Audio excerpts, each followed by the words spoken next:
Doctor Sunil करवे जी के सानिध्य में साईं बाबा की महिमा को आत्मसात कर आध्यात्मिक जीवन जीने की कला सीखें। देखिए साई वाणी आस्था भजन पर प्रतिदिन प्रातः 7:20 बजे, आस्था पर प्रत्येक रविवार प्रातः 8:20 बजे। संपर्क सूत्र 9604050607।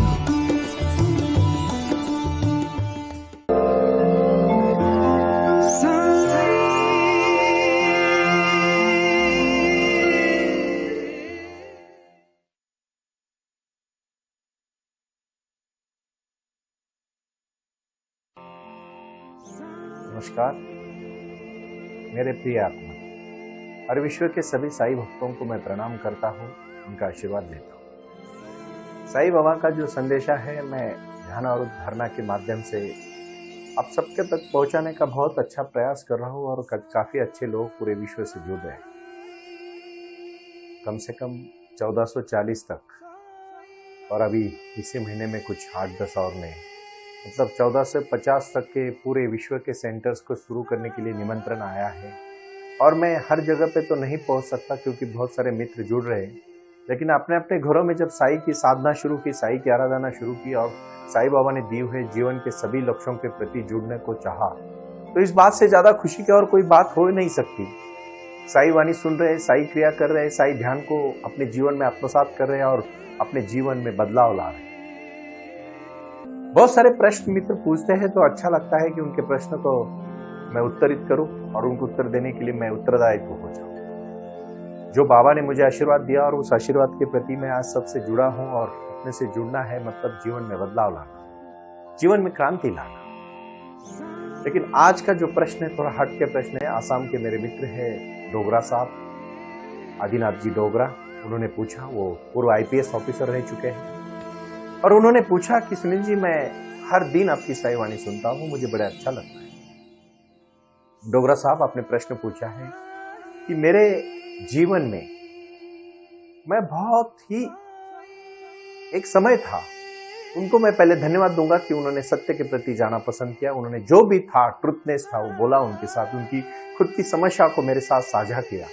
और उन्होंने कहा कि मैं ज्यादा शराब पीता था, लेकिन मैं अभी पूरी तरह से छोड़ना चाहता हूं। ये मेरे से मुश्किल हो, ये मुश्किल काम मेरे से हल होगा। मैं डोगरा साहब को धन्यवाद दूंगा। एक तो आपने पहली बात सच्चाई कबूल की। बहुत सारे लोग झूठ का मुखौटा पहन के जी रहे, और जहां तक आप में इतनी हिम्मत आई कि आप अपनी सच्चाई, अपनी समस्या को पेश करें, वही आप आधे जीत गए डोगरा साहब। आधा जीतना अभी बाकी है, और कोई मुश्किल नहीं। मैं हमेशा कहानियों के माध्यम से कुछ कहना चाहता हूं। इसके लिए मैं एक छोटी सी कहानी आपको कहूंगा। कहानी बड़ी प्रीतिपूर्ण है, आप इस सबके लिए है। डोगरा साहब को एक प्रतिनिधित्व कर रहे हैं, लेकिन ये सबके लिए है और इसको आप शांति से सुन लीजिए। साईं बाबा ने भी अपने जीवन में आए हुए भक्तों के प्रति बहुत सजगता के साथ वो रहे। शिरडी में जब बाबा द्वारका माई में बैठते थे, तब लोग शाम को आके समस्या पूछते थे। उस समय एक वहां का, उसी परिसर का, एक वहां के इलाके का एक अच्छा रईस आदमी आया और बाबा को मिला। वो उस अहमदनगर के शिरडी के परिसर में एक बहुत जमींदार आदमी था, और उसने बाबा के शरण में आके कहा, बाबा आप मुझे आपके सन्यास में ले लीजिए, आपके धर्म में ले लीजिए, मैं बहुत अच्छा भक्त बनना चाहता हूं। तो जो उसको जानते थे, बाबा के परिचित थे, उन्होंने बाबा के कान में जाके कहा, बाबा ये जरा थोड़ा सा इसके बारे में अच्छा नहीं कहा जाता है, थोड़ा संभाल के रहिएगा, क्योंकि ये व्रत तो लेता है लेकिन उसका पालन नहीं करता, क्योंकि ये बहुत बुरा इंसान है। वो जब अपने जीवन में जमींदारी कर रहा था तो हजारों लोगों की जमीनें उसने हड़पी है, बहुत गलत तरीके से वो जिया है, हमेशा शराब में डूबा है, हमेशा वेश्याओं के पास जाता है, जो भी बुरे बुरे कर्म है ये सब कर रहा है, और बहुत बड़े लेवल पे कर रहा है, बहुत बड़े पैमाने पे कर रहा है। बाबा आप इसे जरा संभाल के रहिए। बाबा अपने भक्तों को स्मित हास्य करके कहते हैं, आप चिंता ना करें, और वो चले जाते हैं। बाबा बोलते आ जाओ, कल से तुम मेरे दरबार में आ जाओ, मेरे आश्रम में आ जाओ। तो सब चिंतित होते कि इतना अय्याशी आदमी कैसे बाबा का भक्त बनेगा, निस्सिम भक्त बनेगा। लेकिन बाबा को विश्वास था, बाबा में वो शक्ति है, वो भक्ति है, उनके आशीर्वाद में वो सब ताकत है। और जब वो आया तो बाबा के पास बैठ गया। दूसरे दिन से बाबा ने कहा, चल ये काम कर ले, तू अभी धूप में रहना पड़ेगा, भिक्षा मांग के खाना पड़ेगा। डबल ताकत से जो बाबा के भक्त थे उनसे डबल ताकत से वो वहां भी काम करने लगा। बाबा के भक्त एक दिन में एक बार खाना खाते थे, वो 3 दिन में एक बार खाना खाता था। बाबा के भक्त कांटों से जब चलते थे, कांटे चुरा के चलते थे, ये कांटों में पैर रखे चलता था। साधना और तपस्या में वो कहीं भी कमी नहीं था, क्योंकि उसका अहंकार इतना बड़ा था कि वो अहंकार में वो एक्सट्रीम लेवल पे जाना पसंद करता था। जब वो गृहस्थाश्रम में था तो भी 1 नंबर का वो अय्याश आदमी रहा, लेकिन जब वो ब्रह्मास्त्र से लेके वानप्रस्थ आश्रम से लेके सन्यासी आश्रम तक आया, उसने वहां भी एक्सट्रीम करना पसंद किया, क्योंकि वो लोग हमेशा ट्रांसफॉर्मेशन कर लेते तो पूरी तरह से कर लेते, क्योंकि उनका अहंकार अंदर से छुपा रहता है, बहुत बड़े लेवल पे छुपा रहता है। मैं ऐसा कभी मत सोचना कि वो होगा नहीं होगा, इसीलिए तो नरका नारायण बन गया। इसीलिए तो अंगुलीमाल जैसा बहुत बड़ा जो राक्षस था, जिन्होंने हजारों करोड़ों लोगों को मारने की तपस्या की थी, वो भी अब भगवान अंगुलीमाल हो गया। इसीलिए तो नरका नारायण भी बन गया। जीवन में बदलाव लाना ये कोई बड़ी बात नहीं है।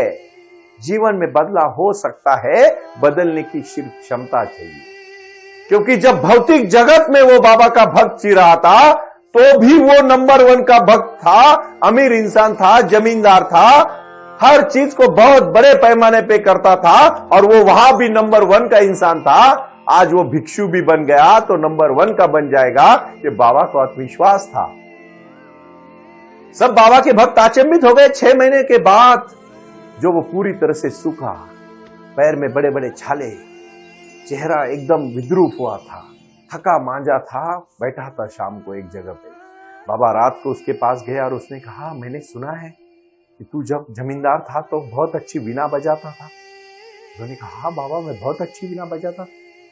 बाबा ने कहा, अगर वीणा को बहुत कस के बांधा जाए, उसकी तार को बहुत कस के बांधा जाए तो वीणा बजेगी। बोले, कैसे बजेगी? इतनी कस के बांधेगी तो नहीं बजेगी, और बहुत ढीली छोड़े तो भी नहीं बजेगी। और इतना कह के बाबा चले जाते हैं। फिर रात भर वो सोचता है कि बाबा ने ये क्यों कहा। दूसरे दिन जाके बाबा के पैर छूता है और कहता है, बाबा मुझे मेरी समस्या समझ में आई। कुछ भी एक्सट्रीम मत करो, क्योंकि जब तक वीणा टाइट बहुत जोर से कस के बांधी थी तो भी आवाज नहीं आएगी, और ढीली छोड़ी थी तो भी आवाज नहीं आएगी। जब मध्य मार्ग में होगी तो ही आवाज आएगी। जिंदगी का भी यही है, अति भोगोगे कुछ नहीं कर पाओगे, एकदम वानप्रस्थ में रहोगे वो भी कुछ नहीं कर पाओगे। जब वो जमींदार था तो अति कर रहा था, और जब भिक्षु बना तो भी अति कर रहा था। इसलिए सुवर्ण मध्य होना जरूरी है। बाबा ने जब उसको संदेशा दिया कि तू अति बिना बांधेगा तो बजेगी नहीं, जीवन में अति भोग करेगा तो अच्छा नहीं है, और सब कुछ छोड़ के भी वानप्रस्थ में जाएगा तो भी अच्छा नहीं है। तुझे समाज में रह के, लोगों में रह के अपने जीवन में कार्य करना पड़ेगा। कुछ लोग ऐसे होते हैं कि जो बिल्कुल भक्ति से विरार, उनका भक्ति का कोई संबंध नहीं होता, और कुछ लोग ऐसे होते हैं कि 4-4, 5-5 घंटा भक्ति से जुड़े रहते। नहीं, ये मत करो। ये मैं आपको आज पंचसूत्री कह रहा हूं, और आज मैं कहना चाहता हूं, भक्ति का सही मार्ग है मध्यम मार्ग। अति मत करो। ये आज के जीवन का, आज के साईवानी का संदेशा है। अति नहीं करना चाहिए। बात को आप ठीक से समझो। मैं कहना चाहता हूं तहे दिल से आप सबको कि आज का संदेशा है अति मत करो, क्योंकि जब बाबा ने संदेशा दिया तो भक्तों को उदाहरण के साथ दिया है। हजारों करोड़ों उदाहरण देके बाबा ने जीवन में ये क्या हुआ, बहुत बार लोगों ने अति करना चाहा। कृष्ण भगवान ने जब कुरुक्षेत्र में युद्ध शुरू हुआ तो अर्जुन ने बोला, मैं क्यों लड़ूं, अपना धनुष रख दिया नीचे। कृष्ण भगवान ने कहा, गलत है अर्जुन, जो करो तुझे एक सुई के बूंद की जमीन भी देने के लिए तैयार नहीं थे, वो अधर्म के साथ जी रहे, उठो और उनके साथ लड़ो। जब भगवान बुद्ध ने ज्ञान प्राप्त करने के लिए एक चावल का दाना खाया और निरंजन नदी को पार नहीं कर पाए, जब एक औरत अपनी मनीषा पूरी करने के लिए जब एक किसी पेड़ के नीचे जब वो खीर लेके आए और उसको लगा पेड़ से देने से अच्छा है कि मैं इस इंसान को खिलाऊं, और उस दिन बुद्ध को पता चला कि एक औरत ने दी हुई घी भी मुझे, खीर भी मुझे जीवन शक्ति दे सकती है, और उसी रात को भगवान बुद्ध को ज्ञान प्राप्त हुआ। अति वर्जते, अति वर्ज करो, क्योंकि ये बहुत महत्वपूर्ण विषय है आज का। अपने जीवन में कितना लगता है इंसान को, ऐसा कार्य करो जो जीवन में नाम रहे, काम रहे, जिंदगी भर आपका। अगर आपको एक सम्मान से जीना है तो भाई और बहनों याद रखना, एक ताकत आती है, आत्मनिर्भरता से वो ताकत आती है। वो ताकत कहीं बाहर से नहीं आएगी, वो ताकत अपने अंदर से आएगी। अभी अभी मैं कुछ लोगों से मिला, और खासकर मैं आज मेरे मित्र को कहना चाहता हूं, जिन्होंने प्रश्न पूछा कि मैं कुछ व्यसन करता था, कुछ मैं दारू के नशा में डूबा हुआ था, और अभी मैं बदल पाऊंगा। जरूर बदल पाएंगे। ये उदाहरण आपके लिए बहुत सटीक है साहब। अगर इतना बड़ा जमींदार इंसान बदल सकता है, सिर्फ आपको भक्ति का मार्ग चाहिए। आपको पता है भगवान कृष्ण में और अभी अभी के साइकोलॉजिस्ट में के जो साइकेट्रिस्ट होते हैं, जो साइकोलॉजिकल काउंसलिंग करते हैं, उनमें क्या फर्क है? ये उनका छोड़िए, किसी को मैं निजी नाम लेना पसंद नहीं करूंगा, लेकिन मान लीजिए कि सिगमंड फ्राइड में और कृष्ण में क्या फर्क है? यही फर्क है। सिगमंड फ्राइड ने सिर्फ भौतिकता के तौर पर बोला, और भगवान कृष्ण ने अध्यात्म के तौर पर बोला, और साईं बाबा ने स्पिरिचुअलिटी का ध्यान देके सबकी साधना को जोड़ा, तभी भक्त बन गए। कुछ कर गुजरने के लिए मौसम नहीं मन चाहिए, साधन तो जुट जाएंगे, संकल्प का धन चाहिए। संकल्प का बहुत बड़ी बात होती है, बहुत बड़ा विश्वास होता है। वो आए और आकर चले गए, मौन रहे और कुछ कह गए। कुछ था जो बिन बाटे ही बट गया, जल उठे दिए और अंधेरा चल गया। अपने जीवन में भक्ति का मार्ग लाके, विश्वास को अपना के आपको जीवन में क्रांति करनी पड़ेगी, और यही क्रांति है विचारों की क्रांति। आज की पंचसूत्री आप समझ लीजिए। सबसे पहले अति मत करो। दूसरी बात, जीवन में हर चीज को बदल सकते हैं। बुरा इंसान भी अच्छा इंसान हो सकता है, सिर्फ आप ठान लो। तीसरा और महत्वपूर्ण विचार, अध्यात्म से जुड़ो। आप जब तक स्पिरिचुअलिटी के माध्यम से ध्यान नहीं करते, कोई कार्य नहीं आपके हाथ से अच्छा होगा। यह मैं आज दावे के साथ कह सकता हूं। चौथा और महत्वपूर्ण विषय कि भौतिक जगत के साथ साथ आध्यात्मिक जगत से भी जुड़ना। सिर्फ भौतिकता के उच्च स्तर पर मत जाना, सिर्फ आध्यात्मिकता के उच्च स्तर पर भी मत जाना। माध्यम, यह माध्यम बहुत जरूरी है, मध्य बहुत जरूरी है, क्योंकि यह मध्यता ही आपको जीवन में एक अच्छा और सक्सेसफुल इंसान, कामयाब इंसान बना सकती है। भौतिकता के स्तर पर जाना मतलब सिर्फ परिवार परिवार परिवार परिवार परिवार परिवार परिवार, कुछ नहीं होता। जब तक जिंदा है तब तक लोग पास होते हैं, पैसा है तो और पास रहेंगे। जिस दिन फायदा आपसे कम होगा, उस दिन लोग दूर जाना शुरू होते हैं। ऐसे लोग भी नहीं चाहिए जो पैसे के लिए पास आते हो, कुछ काम के लिए पास आते हो, कुछ स्वार्थ के लिए पास आते हो। ऐसे लोग जोड़ो जो अपने दिल से जोड़ना चाहते हो। मैं कहना चाहता हूं, एक विचारधारा। तीसरा और महत्वपूर्ण विषय है, साईं वाणी को सुनना है हर दिन। मेरे सभी साईं वाणी के मेरे सभी भक्तों को मैं प्रणाम करके इतना ही कहना चाहूंगा कि आपको आज 150वां के ऊपर ये साईं वाणी का एपिसोड हो रहा है।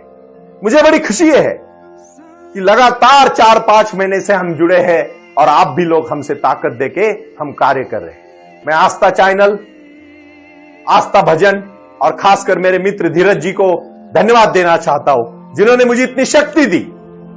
और मैं खुश हूं कि मैं साईं वाणी के अच्छे विचार आपको तक पहुंचाने का प्रयास करता हूं। हजारों करोड़ लोग जुड़ते हैं तो कहते हैं, सुनील जी आपकी साईं वाणी हमें नवजीवन, नव संजीवनी और वो शक्ति देती है कि जीवन में समस्या को किस तरह से हल किया जाए। मैंने कहा था, अभी मैं जब जी टीवी के एक प्रोग्राम में गया, मैंने कहा बारिश को आप रुका नहीं सकते, छाता आपको जरूरी है, क्योंकि छाता रखोगे तो बारिश से भिगोगे नहीं। जीवन में समस्या आने से आप रोक नहीं सकते, समस्या तो आएगी, लेकिन ध्यान करोगे तो समस्या से दूर नहीं बल्कि समस्या के ऊपर जीत के आगे चले जाओगे। और उसी प्रकार ध्यान। चौथा और महत्वपूर्ण है, अपनों के साथ सिर्फ मेरा मेरा नहीं करके अपना करना, हमारा करना, अपनों का करना। और पांचवी और आखिरी बात है, लक्ष्य को निर्धारित करके उसके ऊपर कदम कदम से चलते रहना, प्रारंभ करना जारी रखना, प्रारंभ करना जारी रखना। यही तो विचारधाराएं हैं, यही तो भूमिका है।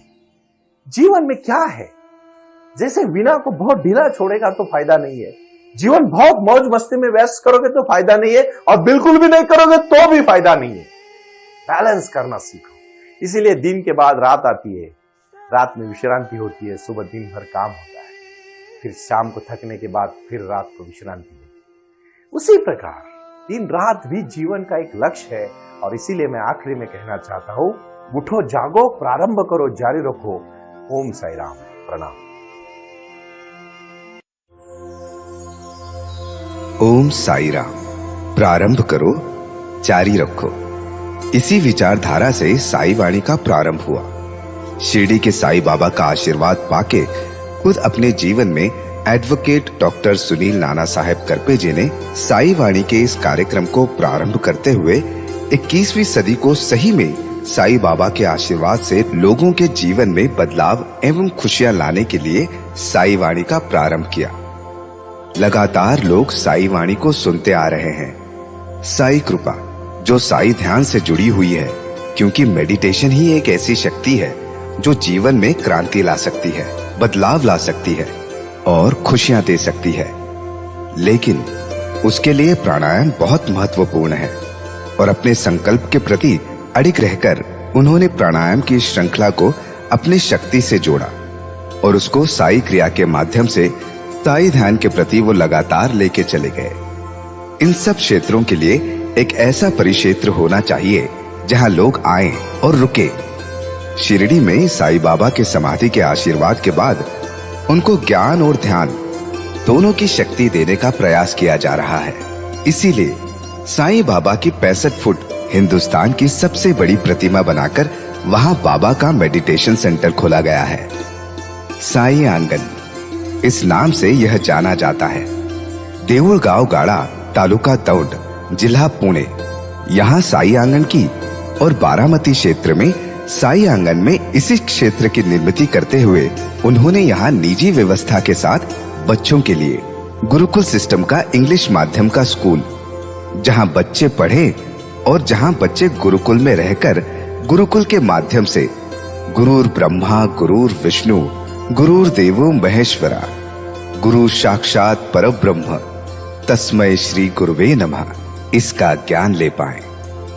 इसी के लिए इसे पूरी तरह से सीबीएसई एवं गुरुकुल के माध्यम से बच्चों को एक सुजान एवं भारत का एक ज्ञानी और अच्छा नागरिक बनाने के लिए वे ये कर रहे हैं। उसी के साथ हेल्थ इज वेल्थ कहते हैं कि शरीर ही सबसे महत्वपूर्ण संपदा है और उस संपदा को आयुर्वेदा के माध्यम से लोगों को जोड़ना चाहिए।